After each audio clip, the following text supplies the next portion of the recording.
السلام علیکم ورحمۃ اللہ وبرکاتہ۔ میرے عزیز دوستو، آج ہم ایسے مبارک مہینے کے بارے میں بات کرنے والے ہیں جس کے دن اللہ تعالیٰ کو سال کے تمام دنوں سے زیادہ پسند ہے۔ یہ ایک ایسا مہینہ ہے جس میں حج ہے، قربانی ہے، تکبیر ہے اور اللہ کی رحمتوں کی بارش ہے۔ آج کا ہمارا موضوع ہے ذی الحج کی فضیلت اور قربانی کا پیغام۔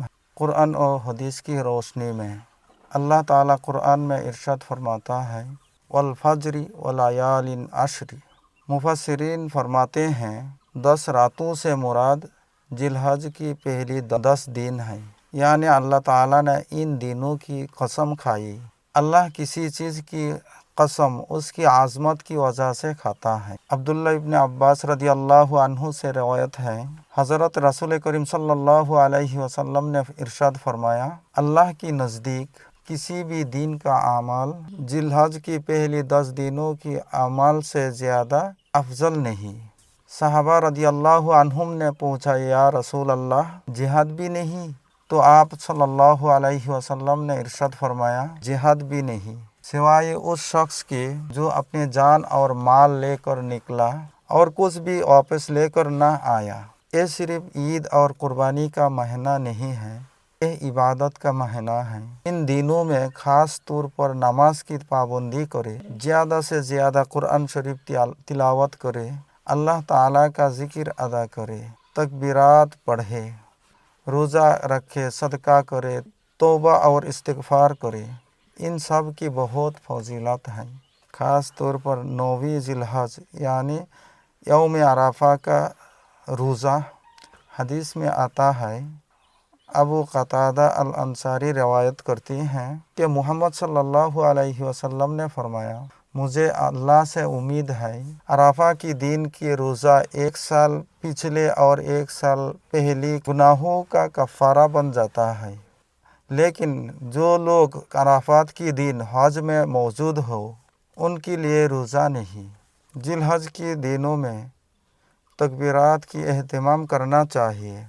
اللہ اکبر، اللہ اکبر، لا الہ الا اللہ، اللہ اکبر وللہ الحمد۔ ہر فرض نماز کے بعد پڑھنا چاہیے۔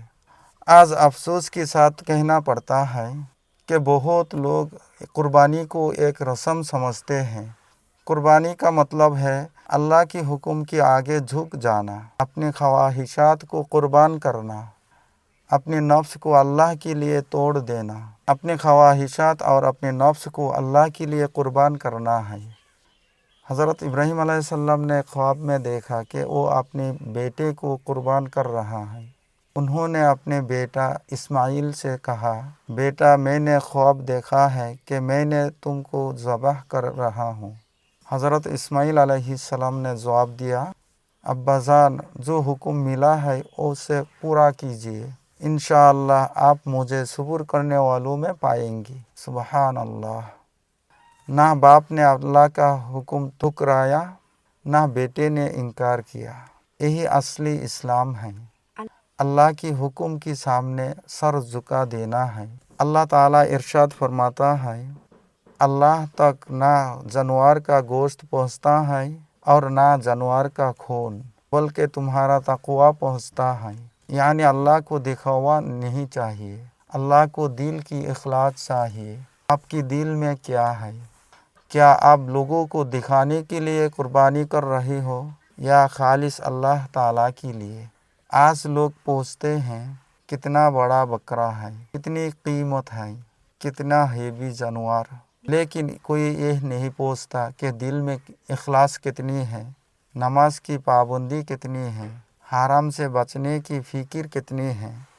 اگر قربانی کرنے کے بعد بھی زندگی نہ بدلے، گناہ نہ چھوٹے، نماز کی پابندی نہ ہو، تو ہمیں اپنے اندر جھانکنے کی ضرورت ہے۔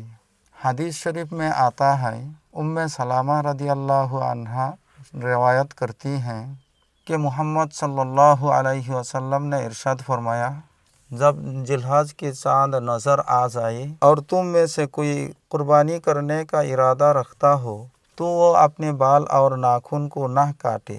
یہ مستحب عمل ہے اور اس میں ثواب بھی ہے، لیکن اگر ناخن بڑی ہو جائے، بال اور بکھری ہوئی ہو جائے تو اس کو کاٹنا بھی جائز ہے، ناجائز نہیں ہے۔